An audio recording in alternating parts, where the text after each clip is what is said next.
இருந்த பொறுப்பை தவிர்க்க இயலாத காரணத்தினால் என்னிடம் ஒப்படைத்திருக்கிறார்கள். எனக்கு மகிழ்ச்சி. இருந்தாலும் இந்த திடீர் உப்மா, அந்த திடீர் அல்வா மாதிரியா ஆயிட்டமே, அதனால நிறைய விரிவாக இந்த தலைப்புகள் குறித்து பேசுவதற்கு எனக்கு அந்த வாய்ப்பு இல்லை. இருந்தாலும் கூட இவர்களை அறிமுகப்படுத்துவதிலே நான் மகிழ்ச்சி அடைகிறேன். முனைவர் அரங்கமல்லிகா அவர்கள், இவரை எனக்கு சென்ற மாதம் தான் அறிமுகம். திருப்பத்தூர் தூய நெஞ்ச கல்லூரியிலே நாங்கள் இருவரும் ஒரே மேடையில் பேசினோம். மிக சிறப்பாக இலக்கியத்தினுடைய பெண்களுடைய பங்களிப்பை பற்றி ஒரு பெரியாருடைய இன்றைக்கு பார்க்கப்படுகின்ற பெரியார் அன்றைக்கு அவர் உழைத்த உழைப்பு என்று பல செய்திகளை மிக விரிவாக மிக அழகாக எடுத்துரைத்த முனைவர் அரங்கமல்லிகா அவர்கள் இங்கே வந்திருக்கிறார்கள். தமிழ்துறை தலைவர் எத்திராஜ் மகளிர் கல்லூரியிலே, சென்னை எத்திராஜ் மகளிர் கல்லூரி இயக்குநராக மகளிர் மையத்துக்கு இருக்கிறார். 27 ஆண்டுகள் தமிழ் பேராசிரியர் பணி செய்து கடந்த 4 வருடங்களாக தமிழ்துறை தலைவர் பொறுப்பில் இருக்கிறார். ஒவ்வொரு ஆண்டும் திருவள்ளுவர் விழா, பாரதி விழா, பாரதிதாசன் விழா, கம்பன் விழா, நாடக விழா, பெண்களுக்கு விழிப்புணர்வும் வழிகாட்டும் நிகழ்ச்சி, இளையோர் தலைமைத்துவ பயிற்சி வழங்கல் நடத்தி வருகிறார். நாட்டு நல பணித்திட்ட அலுவலராக 1997 2003 வரை பொறுப்பில் இருந்தபோது கிராமங்களில் 10 நாட்கள் சிறப்பு முகாமிட்டு வயது வந்தோருக்கு கல்வி விழிப்புணர்வு, பள்ளிப்படிப்பை தொடர முடியாத பெண் குழந்தைகளுக்கு விழிப்புணர்வு, வங்கி கடன் பெற்று தொழில் முனைவோராக மாற்றுதல், மது விலக்கு முகாம் அமைத்தல், இலவச மருத்துவ முகாம் நடத்துதல், கிராமங்களில் கல்வி வழிகாட்டுதல் நிகழ்ச்சி என பல்வேறு களப்பணிகளில் செய்யும் களப்பணியாளர், பல கல்லூரிகளில் பாடத்திட்ட குழு உறுப்பினர், தமிழ் பல்கலைக்கழகத்தில் 2009-12 வரை பேரவைத் தலைவராக இருந்தவர், தமிழ்நாடு பப்ளிக் சர்வீஸ் கமிஷனின் இந்திய ஆட்சிப்பணி தேர்வு உறுப்பினர், பல்கலைக்கழக கல்விக்கூடங்களில் தணிக்கை உறுப்பினர், ஒரு கல்வியாளராக பல்துறைகளை இணைத்து பல்லுயிர்மம் குறித்து பன்னாட்டு கருத்தரங்கம் நடத்தியவர், மாநில தேசிய சர்வதேச அளவில் பல சிறப்பு ஆய்வு கட்டுரைகள் வழங்கி சிறப்பு விருந்தினராகவும் கலந்து கொண்டவர். இப்படிப்பட்ட பல சிறப்பான பண்புகளை கொண்ட முனைவர் அரங்கமல்லிகா அவர்களை அறிமுகப்படுத்துவதிலே நான் மிகுந்த மகிழ்ச்சி அடைகிறேன். பௌத்தமும் பெண் விடுதலை குறித்து பேச வருகிறேன். அனைவருக்கும் வணக்கம். 3/2023 ஒரு அற்புதமான முன்னெடுப்பை எடுத்திருக்கிறது. பெண்ணிலை சந்திப்பும் பெண்ணிய உரையாடலும்.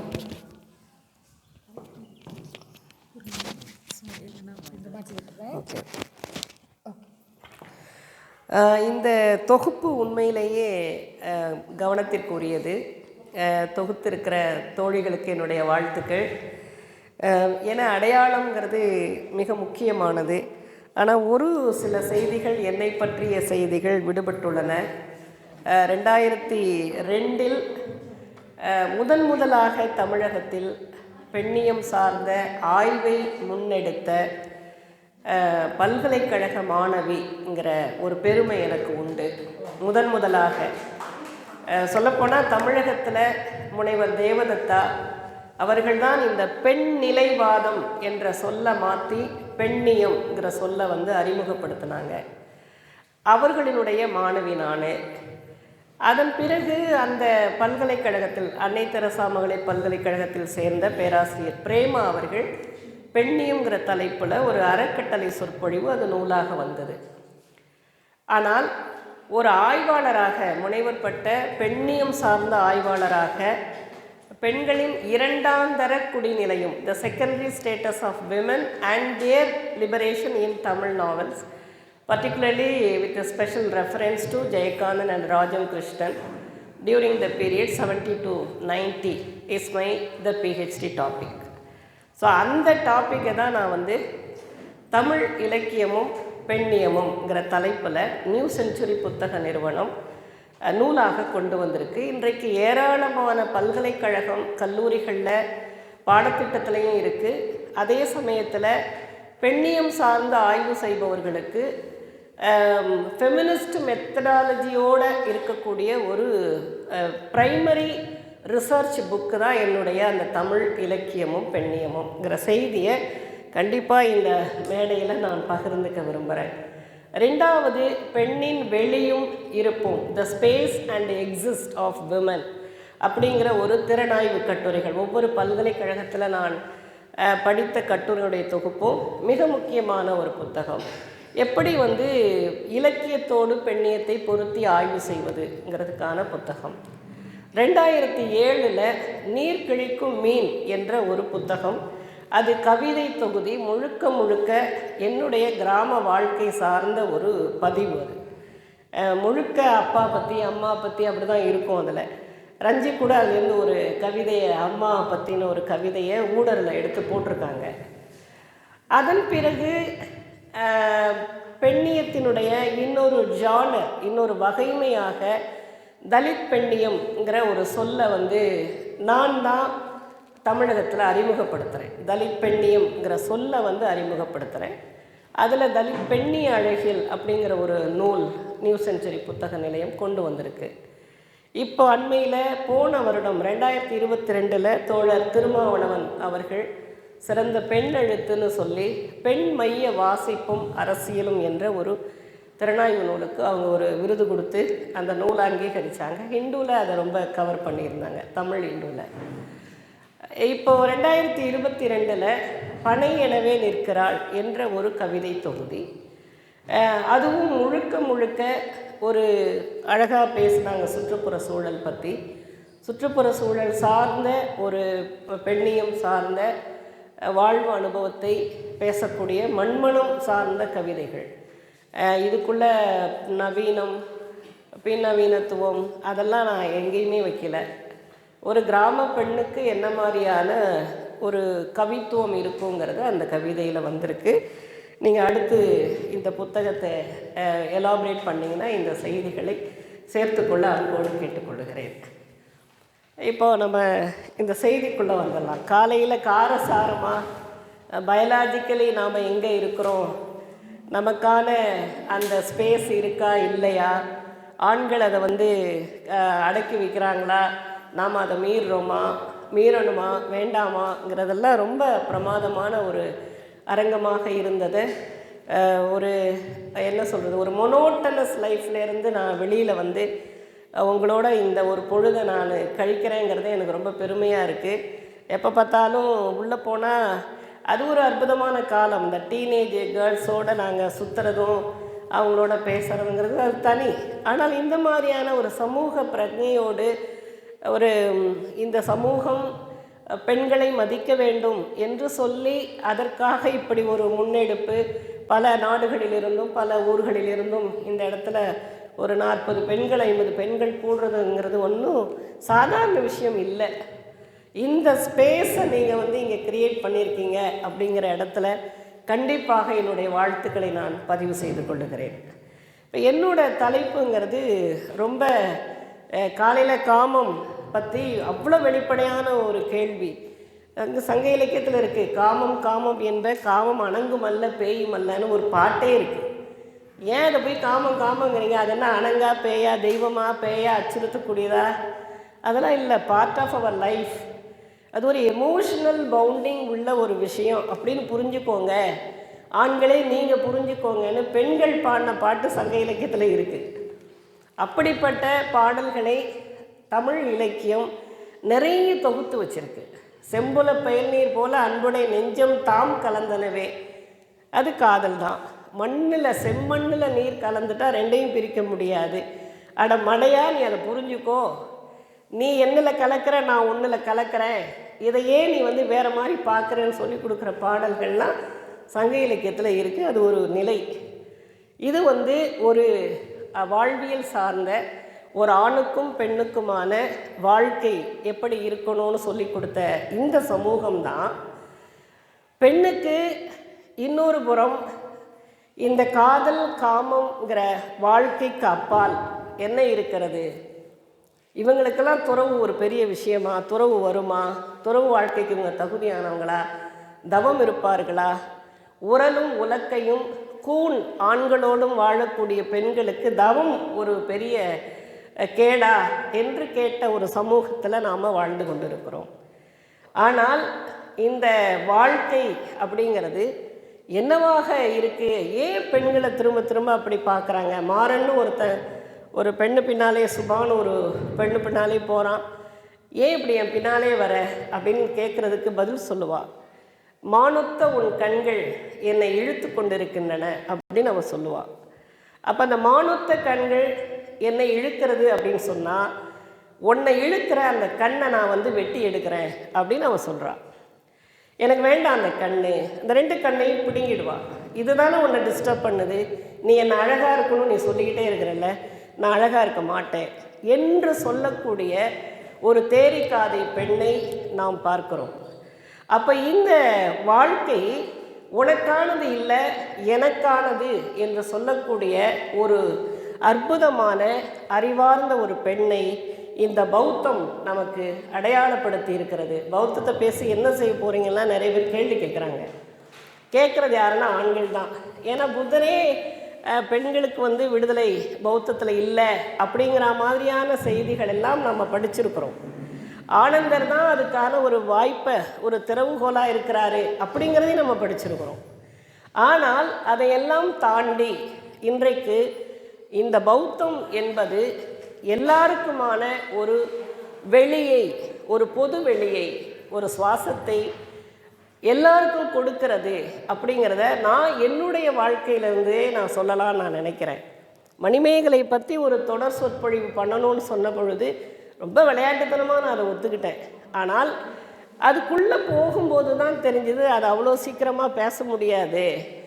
அது வேறு ஒரு பேராசிரியர்னா சுப்ரெட்டியார்னு பேர், பெரிய ஜாம்பவான், லிங்குவிஸ்டிக்ஸ் அத்தாரிட்டி அவர் நீ என்ன பொடுசுமா இருக்க, நீ போய் மணிமேகலை பேசிடுவியா அப்படிலாம் அவர் கேட்டார் என்ன. ஆனால் நீங்கள் ஒரு நாள் வாங்க ஐயா, இந்த மீட்டிங்கில் கேட்டுட்டு அப்புறமா நீங்கள் பேசுங்க அப்படின்னு நான் சொன்னப்போ அவர் வந்திருந்தார். அந்த நாள் ஒரு காதையை பற்றி நான் பேசியிருக்கேன். அந்த காதை என்னன்னு எனக்கு மறந்து போச்சு உண்மையிலே.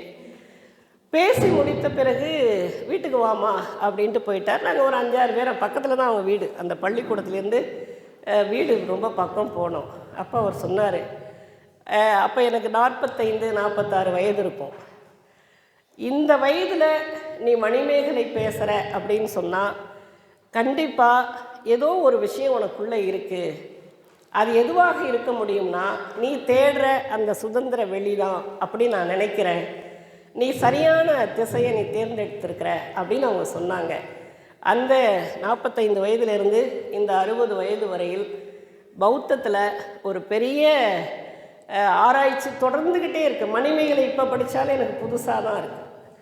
அது அவ்வளோ சீக்கிரம் புரிஞ்சுக்கிற மாதிரி இல்லை அப்படிங்கிறத பல நண்பர்கள் சொல்லியிருக்காங்க. நானும் அதை சொல்லுவேன். ஒவ்வொரு முறை நான் மணிமேகலை படிக்கும் பொழுது அது புது புது விஷயங்களை தந்து கொண்டே இருக்கிறதுங்கிறது தான் எனக்கு நான் உங்களோட பகிர்ந்துக்க விரும்புகிற ஒரு விஷயம். இப்போ இதில் நாம் 2-3 விஷயத்தை மட்டும், அறிவுக்கும் பௌத்தத்துக்கும் என்ன மாதிரியான தொடர்பு இருக்குது. கேமா என்ற ஒரு கதாபாத்திரம் புத்தரை முழுமையாக உள்வாங்கிய ஒரு கதாபாத்திரம். ஒரு கேள்வி வரும், புத்தரை நான் அவ்வளோ பெரிய ஆளா அப்படின்னு கேள்வி வரும்பொழுது ஒரு மன்னர் கேட்பார். ஆமாம் அப்படின்னு அவள் பதில் சொல்லுவாள். அது என்ன பதில் அப்படின்னா, நீங்கள் மணலை எண்ணிடுவீங்களா அப்படின்னு கேட்பா. மணலை எண்ண முடியாது. கடலினுடைய நீரை அளவிட்டு சொல்லிடுவீங்களா? சொல்ல முடியாது. நீரை அளவிட முடியாது. மணலினுடைய துகளை எண்ணிட முடியாது. அந்த மாதிரி தான் புத்தரை உங்களால் அளவிட முடியாது, எண்ணிட முடியாது. ஏன் எண்ண முடியாது, ஏன் அளவிட முடியாது அப்படின்னு சொன்னால், அவர் முழுவதுமாக இந்த வாழ்க்கையிலிருந்து விடுபட்டு இருக்கிறார். ஒரு விடுதலையாகி நிற்பாய் இந்த சிட்டுக்குருவியை போல என்று சொல்லக்கூடிய இந்த விடுதலையை தொடர்ந்து அவர் தவத்தின் மூலமாக, தியானத்தின் மூலமாக நமக்கு சொல்லிக்கொண்டே இருக்கிறார். அதனால் இந்த இடத்துல ஒரு பெண்ணுக்கு நீ சுதந்திரமாக இருக்கணும்னு சொன்னால் உனக்கு அறிவு ரொம்ப முக்கியமாக தேவைப்படுகிறது. அந்த அறிவு எதில் இருக்குது அப்படின்னு சொன்னால் தவம் சார்ந்த வாழ்க்கையில் தான் உனக்கு கிடைக்கும். இப்போ தவம்னா நீங்கள் 48 மணி நேரம் தவத்தில் உட்கார முடியுமானா உட்காந்துருக்கணுங்கிற அவசியம் இல்லை. உட்கார்ந்த இடத்துல கூட நீ தவம் பண்ணலான்னா அவர் சொல்கிறார். உட்கார்ந்த இடத்துல தவம் பண்ணுறதுனா என்னென்னா, நம்ம விமென்ஸ் டே செலிப்ரேட் பண்ணியிருக்கோம். நம்மளை நாம் கவனிப்பது, watch yourself, watch our self.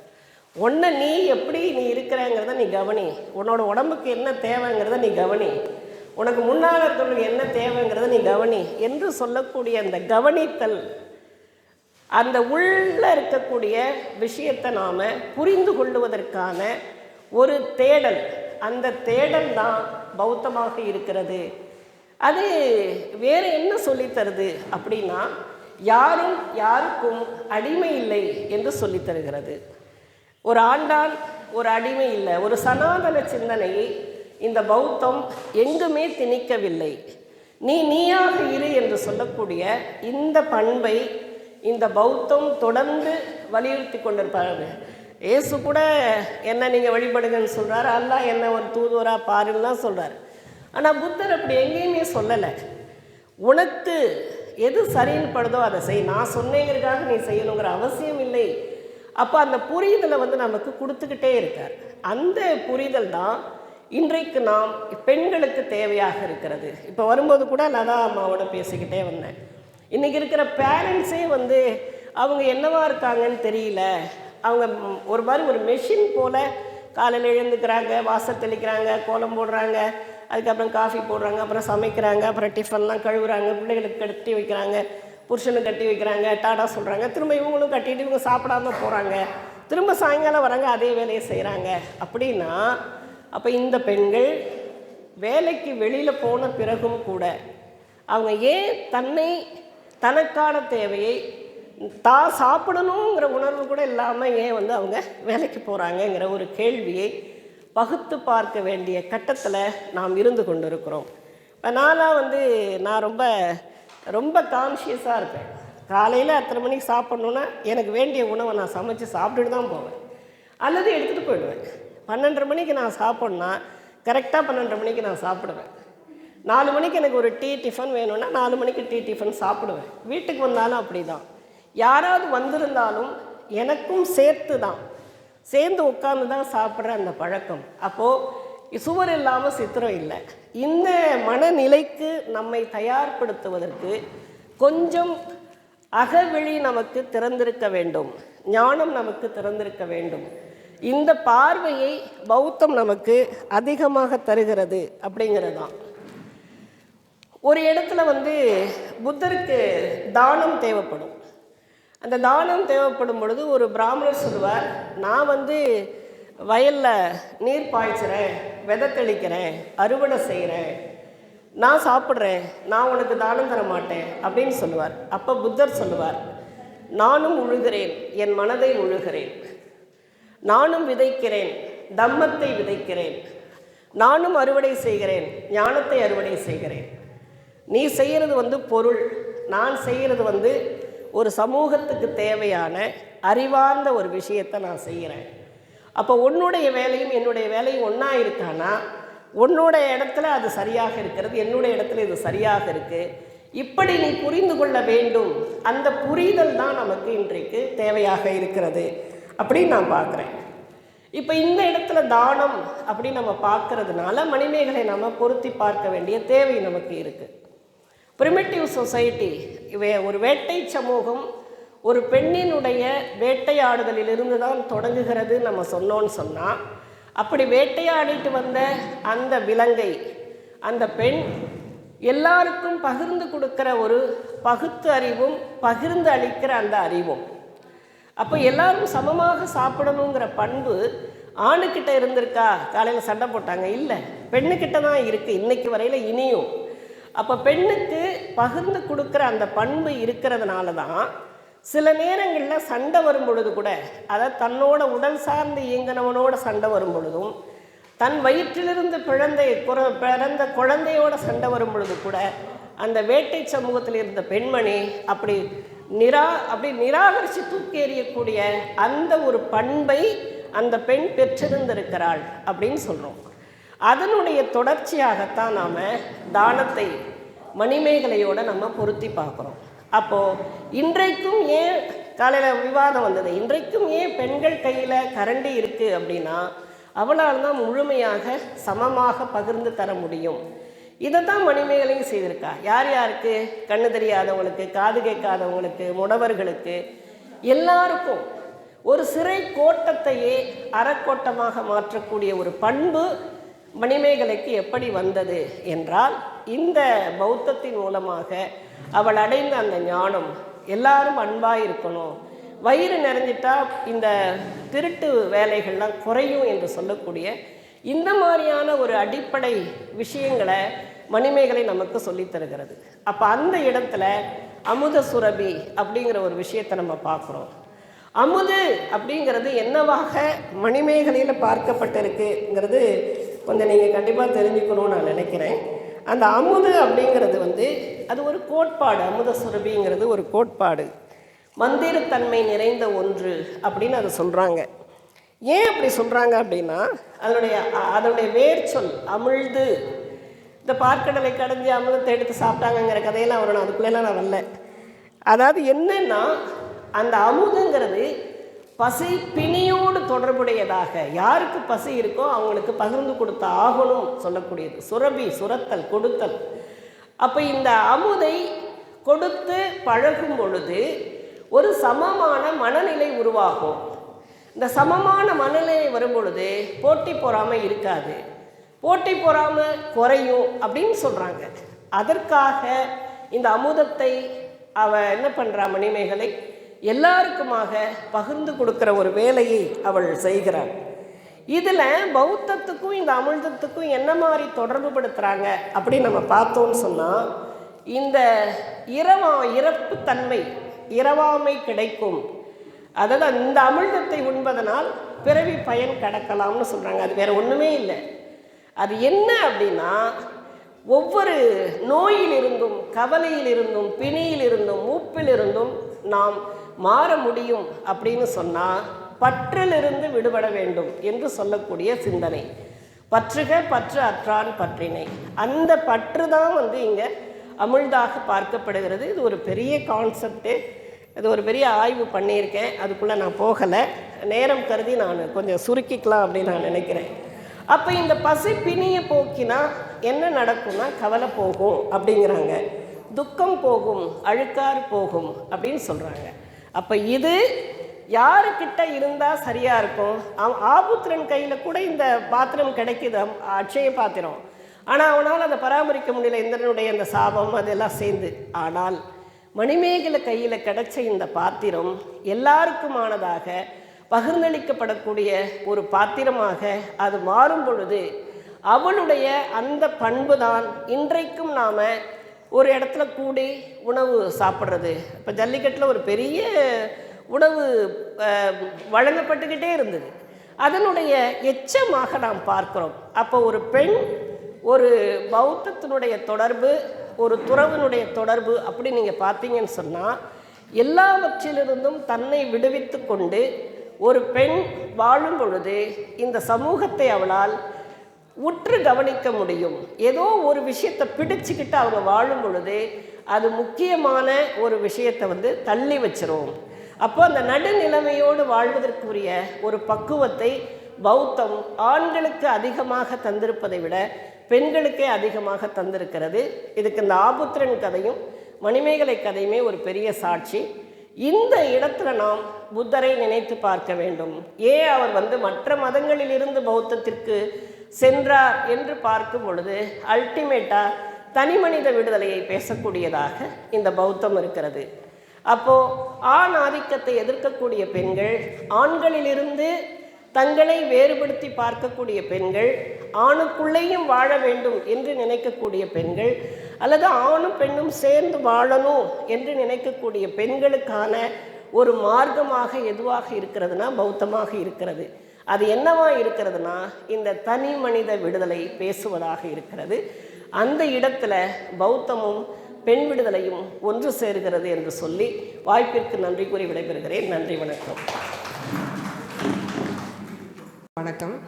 ஒரு மதிய உணவு இடைவேளைக்கு பிறகு எல்லாரும் உட்காரதில் கொஞ்சம் சிரமம் இருக்குது. சிலருடைய கருத்து கூட இருந்தது, கொஞ்ச நேரம் ஒரு 10 நிமிஷம் படுத்து எழுந்தால் நல்லாயிருக்கும் அப்படின்ற கருத்துக்கள் கூட நடுவில் பேசிக்கிட்டு இருந்தாங்க. அப்படியான கருத்துக்கள் வந்த நிலையிலும் எல்லாருமே அவைக்கு வந்து அரங்கில் உட்காந்துருக்கீங்க அப்படின்னும் போது மகிழ்ச்சி. ஊடறு ஆண்டுதோறும் நடத்துகின்ற நிகழ்ச்சி அப்படின்றது எங்களை பொறுத்த வரைக்கும் ரொம்ப முக்கியமான நிகழ்வு. இதற்கு முந்தைய நிகழ்வில் காரசாரமான விவாதங்கள் நடந்தது. அப்படி எங்களுக்கு மனசில் என்ன நினைக்கிறோமோ அதை ஒரு ஓப்பன் பண்ணி பேசுகிறதுக்கான ஒரு இடம் அப்படின்றது ஒரு ரொம்ப ஃபார்மலாக நடக்கக்கூடிய இலக்கிய கூட்டங்களில் எங்களுக்கு அப்படி பேசுகிறதுக்கான வாய்ப்புகள் இல்லை. ஊடறுவில் அதுக்கான வாய்ப்பு இங்கே இருக்குது. அந்த வகையில் தோழியரோடு ஒரு கலந்துரையாடலாகவும் விவாதமாகவும் போகிற இந்த ஊடறு கூட்டம் என்பது முக்கியமான அரசியல் செயல்பாடாக இருக்கிறது. அந்த வகையில் தொடர்ந்து ஊடறு தன்னுடைய பங்களிப்பை செய்து வருகிறது. தொடர்ச்சியாக இந்த நிகழ்ச்சியை ஒருங்கிணைத்து நடத்தி வரும் ஊடறு ரஞ்சி அவர்களுக்கும் செயற்குழு உறுப்பினர்கள் ஒவ்வொருவருக்கும் என்னுடைய வணக்கம். நமக்கு கொடுத்திருக்க தலைப்பு பெண் எழுத்து பின்னவீனத்துவம், ஒரு இசத்தோடு தொடர்புபடுத்தி கொடுக்கப்பட்டிருக்கு. மாதவிமா தான் செலக்ட் பண்ணியிருப்பாங்க அந்த தலைப்பைன்னு நினச்சேன். தலைப்பை பார்த்த உடனே இதே அரங்கில் என்னோட முன்னாடி பேசின அரங்க மல்லிகா மேம் இதில் வந்து கரை கண்டவர்கள், அவங்க செஷனோடையே இந்த தலைப்பு கொடுத்து நானும் பேசுகிறேன் அப்படின்னு 20 நிமிடங்கள் கொடுத்துருக்காங்க. பெண் எழுத்து அப்படின்னு நம்ம எடுத்துக்கிட்டோன்னா நமக்கு ஏற்கனவே தெரிஞ்சது சங்ககால பெண் கவிஞர்கள் அப்படின்றதெல்லாம் நம்ம எடுத்து பேசிகிட்டு இருப்போம். ஔவையாரோ காரைக்கால் அம்மையாரையோ நம்ம வந்து கேள்விப்பட்டிருப்போம் இல்லைங்களா? அப்போ ஒரு சங்ககாலம் அப்படின்னு எடுக்கும்போது ஒரு ஏறக்குறைய 45 பெண் கவிஞர்கள் இருந்திருக்காங்க. முட்டுவெண்கொல் தாக்குவெண்கொல் என்றெல்லாம் கவிதைகளை எழுதி காமத்தை வெளிப்படுத்திய ஒரு வெடிப்புற பேசிய ஒரு பெண் குரல் அந்த காலத்தில் இருந்திருக்கு. அதுக்கு அடுத்து பக்தி இலக்கிய காலத்துலேயும் அப்படியான குரல் நம்ம இலக்கியத்தில் இருந்திருக்கு. ஆண்டாள் காரைக்கால் அம்மையார் காலத்துலேயும் நம்ம பார்த்துருக்கோம். அதுக்கு அடுத்து பார்த்திங்கன்னா காப்பிய காலத்துலலாம் அப்படியான பெண்கள் எழுதிய காப்பியங்கள்னு இல்லை அப்படின்னு பார்த்துருக்கோம். அதுக்கும் அடுத்த காலகட்டத்தில் சிற்றிலக்கியங்கள் எழுதப்பட்ட காலகட்டம். சிற்றிலக்கியங்களும் தனிப்பாடலும் எழுதப்பட்ட காலத்தில் பெண்கள் எழுதியிருக்காங்க. அப்படியான நூல்களும் காண கிடைக்கின்றன அப்படின்னு பார்த்துருக்கோம். இதில் பெண் எழுத்து என்பதை பின்னவீனத்துவத்தோடு பொருத்தி பார்க்கணும் அப்படின்னு வரும்பொழுதே, அந்த பின்னவீனத்துவம்னு சொல்லும்பொழுது நவீனத்துவம் அதோடைய தொடர்ச்சியாக பின்னவீனத்துவம் ரெண்டுத்தையும் ஒரு தொடர்ச்சியில் தான் பார்க்க வேண்டியிருக்கு. இந்த நவீனத்துவ போக்கு அப்படின்றது நம்மளுடைய தொழில் புரட்சிகள்லாம் ஏற்பட்டு ஒரு அறிவுலக எழுச்சி ஏற்பட்டு அந்த அறிவுலக எழுச்சியில் பல புதிய சிந்தனைகளும் கண்டுபிடிப்புகளும் அடுத்தடுத்து வரும்பொழுது இங்கே பல முக்கியமான முன்னேற்றங்கள்லாம் ஏற்படுது. அப்போ உலக அளவில் உலகத்தில் மிக சிறந்த இலக்கியம் அப்படின்ற பேச்சுக்கள்லாம் இங்கே உருவாகுது. அப்படியா நவீனம் கட்டி எழுப்பப்படுதல் அப்படின்றதுல நம்மளுடைய தொழில் புரட்சிக்கு பின்னான காலகட்டம் அதுக்குள்ளே அப்படியே வந்துட்டுருக்கு. இல்லை நமக்கு நவீனம் அப்படின்னும் போதே பாரதியாரை நம்ம சொல்லலாம். இந்த நவீனம் அப்படின்றது என்னவாக இருக்குது அப்படின்னும் போது இது ஒரு தொழிற்சாலை உருவாக்கமாக இருக்கட்டும், பொது போக்குவரத்தாக இருக்கட்டும், இலக்கியம், அறிவியல், மருத்துவம் உள்ளிட்ட அனைத்து துறைகள்லேயும் அதோடைய தாக்கமானது இருக்குது. அந்த நவீனத்துவம் என்ற கருத்தாக்கமே ஒரு மையத்தை நோக்கி ஈர்த்தல், மையத்தை நோக்கி இழுத்தல் அப்படின்றது தான். நம்ம ஒரு சுதந்திர போராட்ட காலகட்டம்னு எடுத்து ஒரு கருத்தை நோக்கி நம்ம பேசுனது கூட என்னளவில் அதை நவீனத்துவத்தோடைய ஒரு விஷயமாக தான் பார்க்க முடியுது. அப்போ அந்தந்த பிராந்தியங்கள்லேயோ நாடுகள்லேயோ மையமாக வைத்து பேசப்படுற விஷயங்கள் கூட நவீனத்துவத்தின் அடிப்படையில் அது வரதான் நான் நினைக்கிறேன். அதோடைய அடுத்த கட்டம்னு பார்க்கும்போது அங்கே தான் வந்து பின்னவீனத்துவம்னு வருது. நவீனத்துவம் வந்து மையத்தை நோக்கி செல்லுதல், மையத்தை நிறுவுதல் என்ற இடத்தை நோக்கி அது போகும்பொழுது அதோடைய ஒரு இறுகிய தன்மை, அதை நோக்கிய கேள்விகள் வருது. எப்படின்னா இரண்டாம் உலகப் போர், அந்த இரண்டாம் உலகப் போருக்கு பின்னான சூழல், அரசியல் சூழல் அப்படின்றது இதற்கு முன்பாக என்னெல்லாம் நடந்தது அப்படின்றதுல பல்வேறு கேள்விகளை எழுப்புது. எல்லாமே சரியாக நடந்ததா அப்படின்ற ஒரு ஐயத்தோடையே எல்லாத்தையும் பார்க்கறது, மீண்டும் மீண்டும் வினாக்களை எழுப்புதல், இது சரியா தவறான்ற விசாரணைகள், மறுவாசிப்புகள், திரும்ப திரும்ப மறுவாசிப்புகள். இப்போ கூட முன்னாடி பேசின தோழி அரங்கமல்லிகா அவர்கள் மணிமேகலையிலிருந்தும் சிலப்பதிகாரத்திலிருந்தும் பேசினாங்க. இப்படி நம்மளுடைய பழைய இலக்கியங்களில் இருந்து கூட மறுவாசிப்பு செய்து அதுக்குள்ளே என்ன நடக்குது, என்ன பண்ணியிருக்கலாம் அப்படின்ற அந்த சிந்தனை ஓட்டங்கள் இது எல்லாமே ஏற்படுது. இது எல்லாமே பார்த்திங்கன்னா ஒரு பின் நவீனத்துவத்தோடைய கூறுகளாகத்தான் பார்க்க முடியுது. ஏன்னா பின் நவீனத்துவம் என்பது மையத்தை தகர்த்தல் அப்படின்ற ஒரு விஷயத்தை செய்யுது. இது இலக்கியத்தில் மாத்திரம் இல்லை, கலை இலக்கியம் தவிர்த்து எல்லா இடங்கள்லையும் இந்த பின்னவீனத்துவம் செயல்படுது. அது கட்டிடக்கலை உள்ளிட்ட போக்குவரத்து உள்ளிட்ட எல்லா விஷயங்கள்லையும் கூட இது பின்னாடி வரத்தான் செய்யுது. இந்த பின்னவீனத்துவம் பார்த்திங்கன்னா என்ன விஷயத்தை ஏற்படுதுன்னா, மையத்தை தகர்த்தல்னு சொல்கிறோம் இல்லையா, அந்த மையம் தகர்த்தல் அப்படின்றதுல முக்கியமான கூறாக இங்கே பெண்ணியம் தலித்தியம் என்ற 2 விஷயங்களை நமக்கு கொடுத்துருக்கு.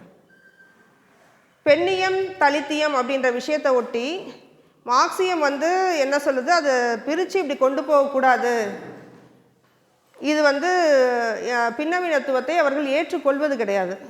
ஆனால் பின்னவீனத்துவத்துடைய செயல்பாடு அப்படின்னு அந்த 1990களில் வரும்பொழுது எப்படியா பார்க்க முடியுது அப்படின்போது, அந்த நூற்றாண்டில் பெண் எழுத்து என்னவாக இருந்தது அப்படின்னா, எங்கள் முன்னாடி மீனாட்சியோடைய கவிதை, இரா மீனாட்சி அவர்களுடைய கவிதை, திரிசடையுடைய கவிதை, பூரணி இவங்களுடைய கவிதைகள் கிடைக்குது. இடையில் பெருந்தேவி தொகுப்புகள் கொண்டு வராங்க. அடுத்து அச்சு ஊடகத்தில் தொகுப்புகள் எங்களுக்கு கிடைக்குதா, பிரிண்டட் புக்ஸாக கிடைக்குதா அப்படின்னு தேடலில் அதிகமாக பெண் கவிஞர்களுடைய புத்தகங்கள் இல்லை அப்படின்றத பார்க்குறோம். மேகசின்ஸில் நிறைய எழுதுகிறாங்க. ஜனரஞ்சக பத்திரிகைகளில் கூட பெண்கள் கவிதை எழுதுகிறாங்க, சிறுகதைகள் நிறைய எழுதுகிறாங்க, பாக்கெட் நாவல் போடுறது கூட பார்க்க முடிஞ்சிருக்கே தவிர, இலக்கியம் அப்படின்ற இடத்துக்குள்ளே ஒரு பட்டியல் போடும்போது தான் அவங்களுடைய பெயர்கள் கொண்டு வர அளவுக்கு இல்லாமல் இருக்குது. அந்த இடத்துல 1975 to 85 காலகட்டத்தில் பெண்கள் பத்தாண்டுன்னு யூஎனில் ஒரு கான்செப்ட் கொண்டு வராங்க. அந்த பெண்கள் பத்தாண்டை பற்றி பரவலாக ஒரு பேச்சு இங்கே போய்கிட்டுருக்கு, உலக அளவில் போய்கிட்டுருக்கு. இதோடைய தாக்கம் தமிழ் எழுத்துலகில் எங்கே பார்க்க முடிஞ்சதுன்னா, ஈழ பெண்கள் கிட்ட பார்க்க முடியுது. சொல்லாத செய்திகள் அப்படின்ற தொகுப்பு நான் உலக தமிழாராய்ச்சி நிறுவன நூலகத்தில் தான் எனக்கு அந்த புத்தகம் கிடைக்குது. வெளியே பிரிண்டட் காப்பியாக கூட எனக்கு கிடைக்கல. நான் ஒரு ஆய்வு மாணவியாக தேடிகிட்டு இருக்கும்போது வானதியோடைய கவிதைகளையும் நான் அங்கே தான் பார்க்குறேன். இந்த 2 தொகுப்பும் எனக்கு அங்கே கிடைக்குது. மற்ற புத்தகங்கள் அப்போ எனக்கு கிடைக்கல. ஆனால் இவங்களுடைய குட்டிரேவதியோடைய பனிக்குடம் இதழ் கொண்டு வெடிப்புற எழுதுகின்ற பெண் கவிஞர்களுடைய கவிதைகளை அவங்க பிரசுரிக்கிறாங்க.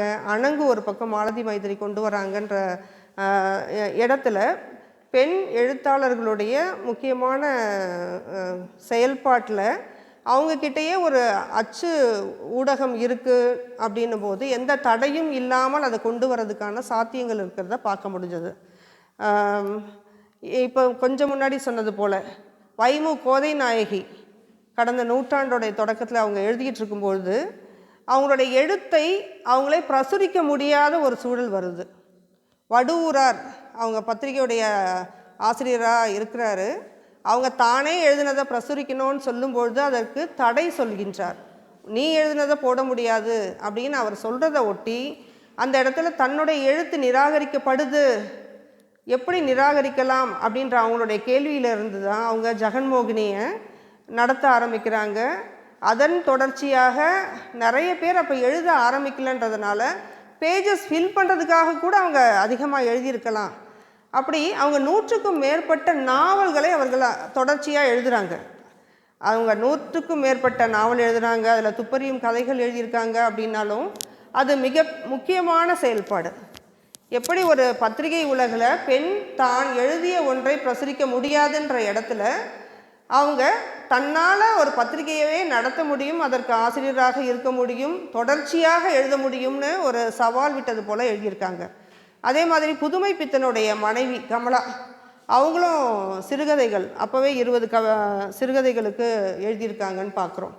அப்போ இந்த கடந்த நூற்றாண்டோட தொடக்கம் அப்படின்னு பார்க்கும்பொழுது ஒரு போராட்டம் பெண்கள்கிட்ட இருந்திருக்கு.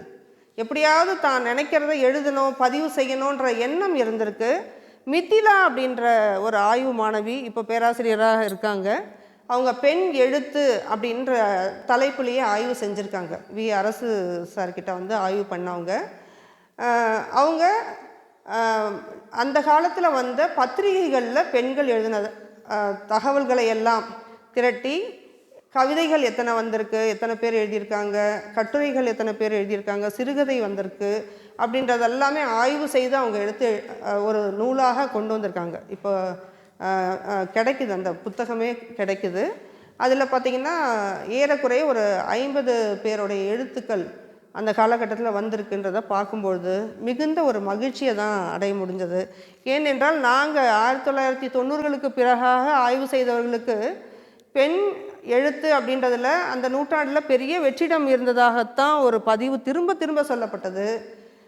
தெரசா பல்கலைக்கழகத்தில் அரங்கமல்லிகா சொன்னது போல் தேவதத்தா தலைமையில் ஒரு பெரிய டீம் ஒர்க்காகவே பண்ணிகிட்டு இருந்தாங்க. கமலி மேம் அங்கே இருந்தாங்க. தொடர்ச்சியாக பேராசிரியர்கள் தன்னுடைய மாணவர்களுக்கு ஆய்வு தலைப்பாகவே பெண்ணியம் சார்ந்த தலைப்புகள் கொடுக்கறதும் நூலகத்தை நோக்கி தேடி போவதுமான ஒரு சூழல் அப்போ இருக்குது. அப்படியான சூழலில் எங்களுக்கு பொதுவாக தரவுகள் சரியாக இல்லைன்ற இடத்துல மறைமலை அடிகள் நூலகத்தில் கிடைச்ச பல்வேறு இதழ்களில் இருந்து எடுத்த தரவுகளில் தான் மிதிலா ஆய்விட கொண்டு வராங்க. அப்படி ஒரு 50 கவிஞர்கள் இருந்திருக்காங்க, 50 எழுத்தாளர்கள் இருந்திருக்காங்க, கட்டுரை, கவிதை, கதை அப்படின்னு எல்லா தரப்புலையும் இருந்திருக்காங்கன்றதை பார்க்க நேரிட்டது. அதோடைய தொடர்ச்சியாக இப்பொழுதும் பார்த்திங்கன்னா நிறைய மேகசின்ஸில் எழுதுறதுன்றது பத்திரிகையில் எழுதுகிறாங்க. ஆனால் அவங்களே சிறு பத்திரிகையில் எழுதுகிறாங்களா, இலக்கிய உலகத்துக்குள்ளே வந்தாங்களா அப்படின்றதில் ஒரு பெரிய கேள்விகள் போய்கிட்டு இருக்கிற சூழலில் அந்த ஒரு காலகட்டத்தில் இந்த பின்னவீனத்துவத்துடைய செயல்பாடாக தலித்தியம் பெண்ணியம் என்ற கான்செப்ட் உலக அளவில் வந்துட்டுருக்கு.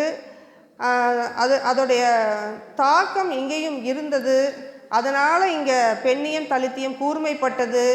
அதனால் தலித் பெண்ணியம் என்று மல்லிகா மேம் பேர் வச்சது போல் தலித்துக்கான ஒரு குரல் ஒரு பக்கம் வருது. அதுலேயே பெண்ணியத்துக்குள்ளே தலித் பெண்ணியம்ன்றது வருது.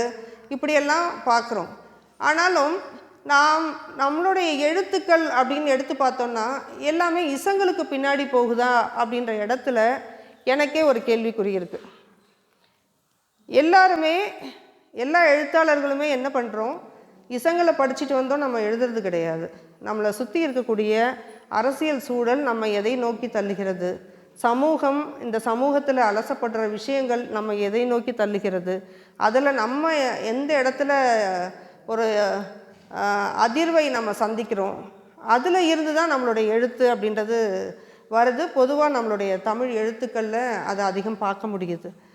அப்போ இன்றைக்கு பார்த்திங்கன்னா அந்த பின்னவீனத்துவ காலகட்டம்னு சொல்லக்கூடிய 1990களில் எழுதப்பட்டதில் இருந்து இன்றைய காலகட்டம் ஒரு பெரிய ஒரு எழுச்சியை தாண்டி வந்துக்கிட்டு இருக்குது அப்படின்னு சொல்லலாம். ஏன்னா பெண் கவிஞர்கள் கவிதைகள் எழுதி அது தொகுப்பாக 2000 அதிகமாக வருது. 2001 அச்சுக்கு நிறைய நூல்கள் வருது. 2002 நிறைய பேர் அச்சுக்கு கொண்டு வர ஆரம்பிக்கிறாங்க.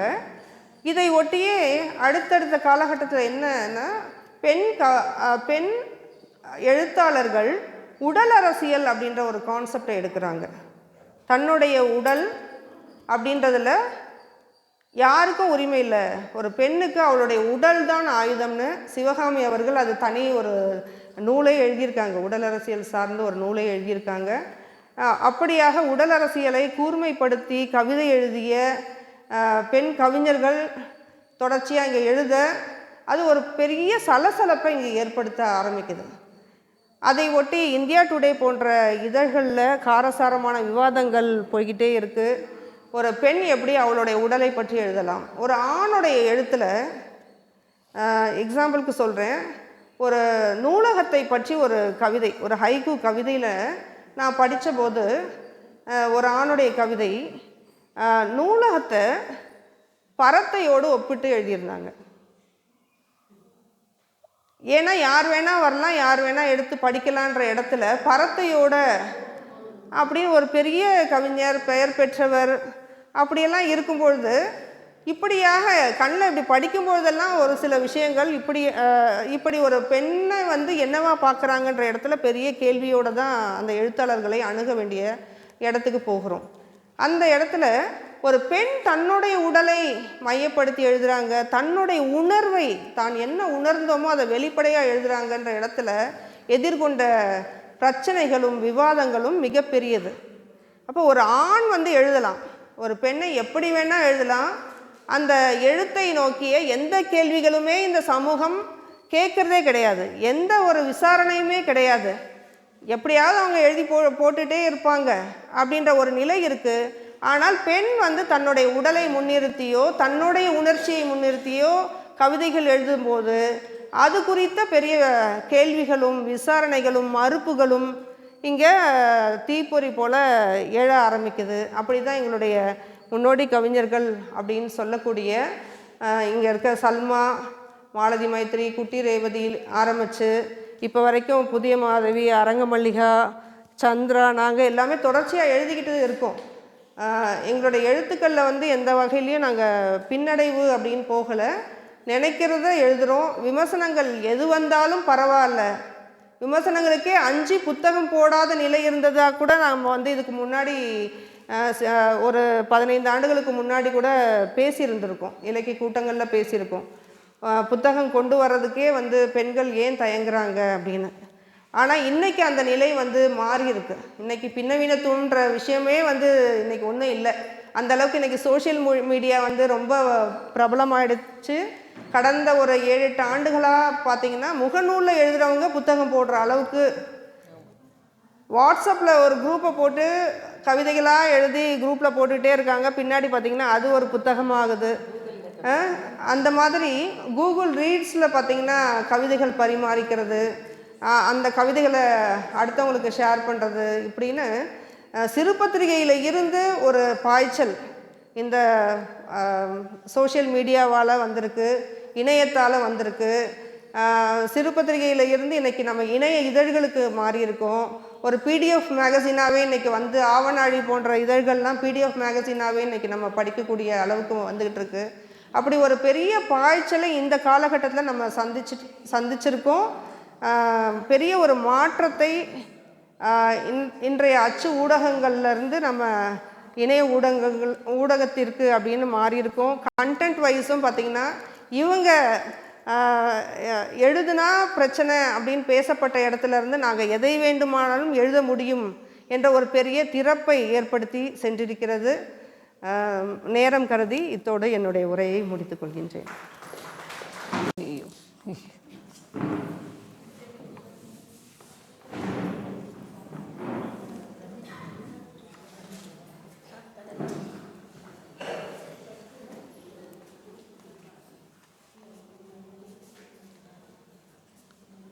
தோழிகள் அனைவருக்கும் வணக்கம்.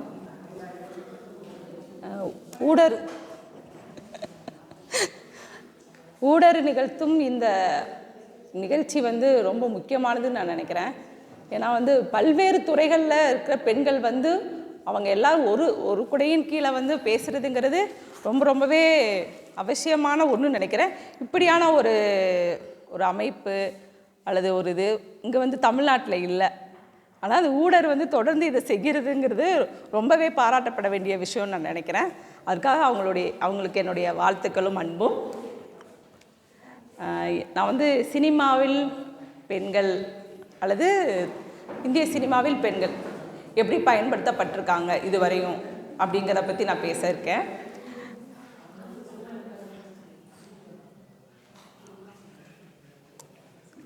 சினிமா தோன்றி வந்து ஒரு 100 ஆண்டுகள் ஆயிடுச்சு. 100 ஆண்டுகள் ஆனதுக்கப்புறமும் இப்போவும் சினிமாவில் பெண்கள் வந்து சம அளவில் இருக்காங்களா அப்படின்னு பார்த்தா இல்லை. அதுக்கு என்ன காரணங்கிறத நான் வந்து பேசுகிறப்ப சொல்கிறேன். இப்போ முதல்ல ஆரம்ப காலத்தில் சினிமாவில் பெண்கள் எப்படி பயன்படுத்தப்பட்டாங்க அப்படின்னு சொல்லலாம், அதை பற்றி பேசலாம். ஆரம்ப காலத்தில் சினிமாவில் பெண்கள் நடிக்கவே இல்லை. அதுவும் குறிப்பாக வந்து இந்திய சினிமாவில் சினிமா தோன்றின போது வந்து பெண்கள் நடிக்கலை. ஆண்களே வந்து பெண்களோட கதாபாத்திரங்களை வந்து ஆண்களே ஏற்றி நடித்தாங்க. பெண்கள் வந்து நடிக்க வரலையா அப்படிங்கிறத விட பெண்களை நடிக்க விடலை அப்படிங்கிறது தான் உண்மை. ஏன்னா அடுத்து இம்மிடியேட்டாக வந்து பெண்கள் நடிக்க வராங்க. அப்போ வந்து இந்த சினிமா அப்படிங்கிற ஒரு விஷயம், அல்லது பெண்கள் வந்து வெளியில் கலை சார்ந்து வெளியில் வர்றதுக்கு வந்து பெண்கள் வந்து கொஞ்சமும் தகுதியானவங்க இல்லை, அல்லது வந்து அடிமைத்தனம், அதுதான் அப்படி தான் இருந்திருக்கு. உதாரணத்துக்கு வந்து அப்போலாம் வந்து ராஜா ஹரிச்சந்திரான்னு ஒரு படம் வந்தது. அது இந்தியில் வந்த படம், அது முதல் படம்னு நினைக்கிறேன். அந்த படத்தில் வந்து பார்த்திங்களா கதாநாயகியாக வந்து அந்த ராஜா ஹரிச்சந்திரனோட மனைவியாக வந்து ஆண் தான் நடித்தாங்க, பெண் நடிக்கலை. ஸோ அந்த மாதிரியான ஒரு காலகட்டத்தில் பெண்கள் நடிக்க வந்துக்கிறப்ப அவங்க எவ்வளோ பயங்கரமான வந்து எதிர்ப்புகளை சந்திச்சிருக்காங்க. அப்படி வந்து முதலாக வந்து ஒரு இந்திய சினிமாவில் நடிக்க வந்து முதல் பெண் யாருன்னு பார்த்தா துர்காபாய் காமத் அப்படிங்கிறவங்க தான் முதல் இந்திய சினிமாவில் முதல் நடிகை, ஹீரோயின். அவங்க வந்து 1913 தாதா சாஹேப் பால்கே நமக்கு தெரியும். அவரோட 2வது படத்தில் வந்து அவங்க கதாநாயகியாக நடிக்கிறாங்க. அவங்க நடிக்க வந்த உடனே அவங்களுக்கு அவ்வளவு எதிர்ப்பு. அவங்களுமே நேரடியாக வரல, அவங்க வந்து குடும்பத்திலேருந்து வரல, குடும்பத்துலேருந்து ஏதோ கணவர்கிட்ட பிரிஞ்சிருக்காங்க, அல்லது குடும்பத்தில் ஏதோ பிரச்சனை, வறுமை நினைக்கிறேன். அந்த வறுமையால் வந்து நாடகத்துக்கு வந்திருக்காங்க, நாடகத்திலேருந்து அப்படி சினிமாவுக்கு வந்திருக்காங்க, நேரடியாக சினிமாவுக்கு வரல. அப்படியான ஒரு சூழலில் தான் இருந்துச்சு. அதே போல் இங்கே பார்த்தீங்கன்னா இவங்க டிபி ராஜலக்ஷ்மி வராங்க. அவங்க வந்து முதல் பேசும் படம் காளிதாஸ் அப்படி அந்த படத்தில் வந்து டிபி ராஜலக்ஷ்மி வந்து நடிக்கிறாங்க. அவங்களும் எப்படி பார்த்தீங்கன்னா அவங்க வந்து 8 வயசில் அவங்களுக்கு கல்யாணம் ஆகிடுச்சு. 8 வயசில் கல்யாணம் ஆகி வரதட்சணை கொடுமையால் வந்து துரத்தப்படுறாங்க. அவங்க அம்மா அவங்களை கூட்டிகிட்டு வந்து நாடக கம்பெனியில் சேர்க்குறாங்க. நாடக கம்பெனியில் சேர்த்ததுக்கப்புறம் தான் அவங்க சினிமாவுக்குள்ளே வர்றாங்க. ஸோ இப்போ இந்த 2 பெண்களுக்குமே வந்து பயங்கர எதிர்ப்பு இருந்துச்சு. ஏன்னா பெண்கள் வேடத்தை ஆண்கள் ஏற்றி நடிக்கிறாங்க. இப்போ பெண்களே அந்த இடத்துக்கு வர்றப்பங்கிறப்ப அவங்களால வந்து சகிச்சுக்க முடியல அவங்களுக்கு. ஏன்னா உண்மையிலே வந்து ஒரு ஆணை பார்க்குறதுக்கும் ஒரு பெண்ணை பார்க்குறதுக்கும் ரசிகர்கள் மத்தியில் நிச்சயமாக வந்து ஒரு வித்தியாசம் இருந்திருக்கும். அப்போ அந்த இதை வந்து அவங்களால வந்து சகிச்சுக்க முடியல, பல எதிர்ப்புகள் வந்து அவங்களுக்கு வந்திருக்கு. அப்போ டிபி ராஜலக்ஷ்மி வந்து படத்தை இயக்கவும் தொடங்குறாங்க. அவங்க ஒரு நடிகையாக வெற்றி பெற்றதுக்கப்புறம் அவங்க முதல் இயக்குனர் வந்து டிபி ராஜலக்ஷ்மி தான். அவங்க வந்து என்ன படம்னா அவங்க படம் எடுத்த படம் வந்து மிஸ் கமலா, இதுதான் அவங்களோட படம். ஆனால் அவங்களாலையும் வந்து தொடர்ந்து வந்து சினிமாவில் வந்து இயக்க முடியலை. அதுக்கான காரணம் என்ன சூழல் நடந்ததுன்னா, அவங்க வந்து ஒரு சுதந்திர போராட்டத்தை முன்னிறுத்தி வந்து ஒரு படம் எடுத்தாங்க. அந்த படம் வந்து ஆங்கிலேய அரசு வந்து அதை வந்து சென்சார்னு சொல்லிட்டு அந்த படத்தை வந்து தடை பண்ணிட்டாங்க. அதனால் அவங்களுக்கு பெரிய நஷ்டம்னு அவங்க வந்து தொடர்ந்து அவங்க அந்த படத்தில் இயக்க முடியல. ஸோ அந்த ஒரு இயக்குனரும் வந்து இல்லாமல் போகிறாங்க. ஆனால் அது வரைக்கும் சினிமாவில் எப்படிப்பட்ட பெண்கள் காட்டப்படுறாங்க அப்படின்னு பார்த்தோம்னா, வெறுமனே வந்து சதியில் உடன்கட்டை ஏறுறது, அல்லது வந்து கணவன் வந்து தாசி வீட்டுக்கு போவான், அங்கே போனேன்னு மனைவி போய் அவன் காலில் விழுந்து எப்படியாவது வீட்டுக்கு வந்துடுங்க அப்படின்னு கெஞ்சுற மாதிரியான அந்த மாதிரியான ஒரு சூழலை தான் இருந்தது. ஆனால் அதே சமயத்தில் இந்திய சினிமாவில் பார்த்தீங்கன்னா இந்தி படம் வந்து நல்ல ஒரு நடிகை, அவங்க வந்து ஆங்கிலோ இந்தியன் நடிகை. அவங்க 1925 அந்த அவங்க படம் நடிக்கிறாங்க. சினிமா கி ராணின்னு அப்படின்னு ஒரு படம் நடிக்கிறாங்க. அது ஒரு சினிமா நடிகையை பற்றிய படம். அப்போ தான் முதலாக வந்து இந்த மாதிரியான ஒரு புராண படத்திலிருந்து வெளிவந்து ஒரு சாதாரண அல்லது ஒரு நார்மலான ஒரு பெண், அந்த காலகட்டத்தை சேர்ந்த ஒரு பெண்ணோட கதையை வந்து எடுக்கிறாங்க. ஸோ அவங்களுக்கும் வந்து பல எதிர்ப்புகள், அவங்க தொடர்ந்து நடிக்கிறாங்க அப்படிங்கிறப்ப அவங்களுக்கும் அந்த எதிர்ப்புகளோடு தான் அவங்களும் நடித்தாங்க. அப்போ சினிமா வந்து இந்த புராணத்திலேருந்து எப்போ வெளியில் வருது அப்படின்னு நம்ம சொன்னோன்னா அது திராவிட இயக்கம். யார் டிபி ராஜலக்ஷ்மியா? அவங்க 1930. ஆமாம், டிபி ராஜலட்சுமி வந்து அது முதல் பேசும் படம், அது காளிதாஸ். அந்த படத்தில் அவங்க நடிக்கிறாங்க. அதுக்கு முன்னாடி 50 வரையிலே உங்களுக்கு பேசும் படங்கள் தான், அதுக்கப்புறம் தான் வசனத்தோட. அப்போ வந்து பார்த்தீங்கன்னா இப்போ திராவிட இயக்க சினிமா உள்ளே வர்றப்ப தான் வந்து இந்த புராண சினிமாலேருந்து வெளியில் கொஞ்சமாவது வெளியில் போகுது. பராசக்தி வருது, ஓரிரவு வருது, அண்ணா வராரு. ஸோ வந்து அது சினிமாவில் சில மாற்றங்கள் ஏற்படுது. சரி, ஓகே, சினிமாவில் பெண்களுக்கான ஒரு இடம் இருக்குன்னா இப்போ பானுமதி வராங்க, பானுமதி நடிப்போடு சேர்ந்து அவங்க இயக்கவும் செய்கிறாங்க. ஆனால் தொடர்ந்து வந்து ஒரு தொழில், அதாவது டெக்னாலஜி. பேசிட்டே இருந்தீங்களா? கொஞ்சம் அமைதியாக இருந்தால் தான் எனக்கு.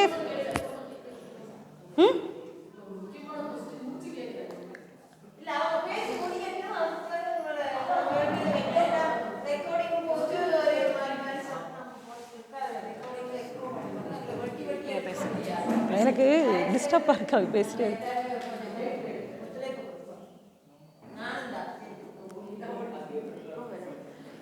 அப்போ வந்து பார்த்தீங்கன்னா தொடர்ந்து சரி, ஓகே, ஒரு பெரிய மாற்றம் நிகழப்போகுது அப்படின்னு பார்க்குறப்ப அப்படியும் மாற்றம் ஏற்படலை.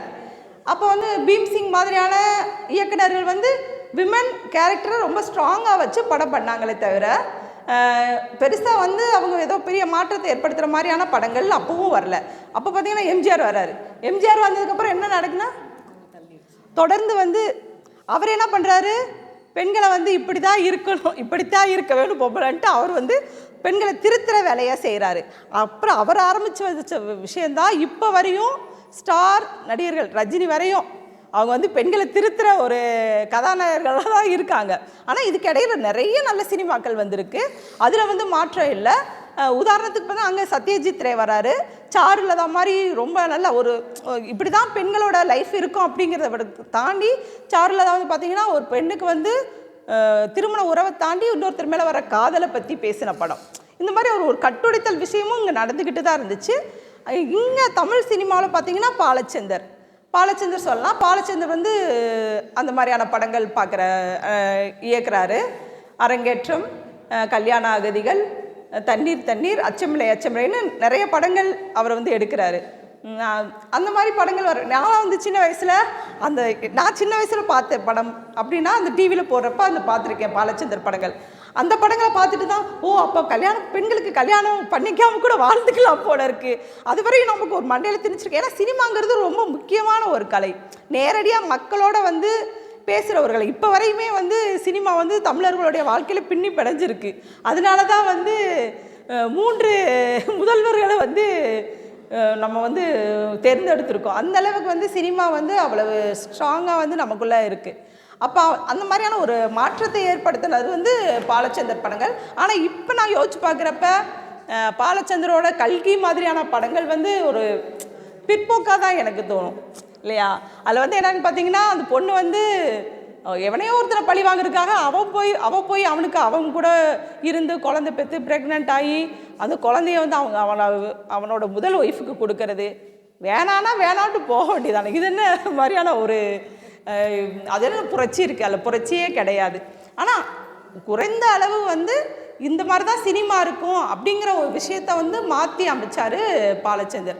அதே போல் பாலுமகேந்திரா வரப்போ ரொம்ப ரொம்ப சாதாரண ஒரு குடும்ப பெண்ணை பற்றி நடுத்தர மக்களோட சினிமா வந்து எடுக்கப்படுது. இவர் மகேந்திரனும் அப்படி தான். உதிரிப்பூக்கள் மாதிரியான படங்கள் வந்து ரொம்பவே கிராமத்தில் இருக்க பெண்கள். அப்புறம் பாரதி ராஜா, இந்த 3 பேரோட முக்கியமாக வந்து சொல்லலாம். நிறைய வந்து மாற்றத்துக்கான சினிமானா இவர் ஜெயகாந்தனோட படங்கள், என்ன படம் அது, உன்னை போல் ஒருவன், சில நேரங்களில் சில மனிதர்கள், அந்த மாதிரியான படங்களும் வந்து வந்துச்சு.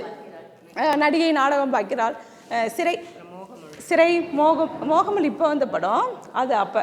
ஸோ இந்த மாதிரி நிறைய வந்து மாற்றங்கள் இருந்துச்சு. ஆனால் எல்லா கதாநாயகர்கள் படத்துலையும் அவங்க வந்து கதாநாயகர்கள் வந்து சட்டையை கழட்டி போட்டுட்டு நீ ஆணுக்கு நிகராக வர முடியுமா அப்படிங்கிற ஒரு சூழல் தான் இருந்துகிட்டு இருந்தது. இந்த மாற்றம் வந்து பெரிய அளவில் இதாகலை.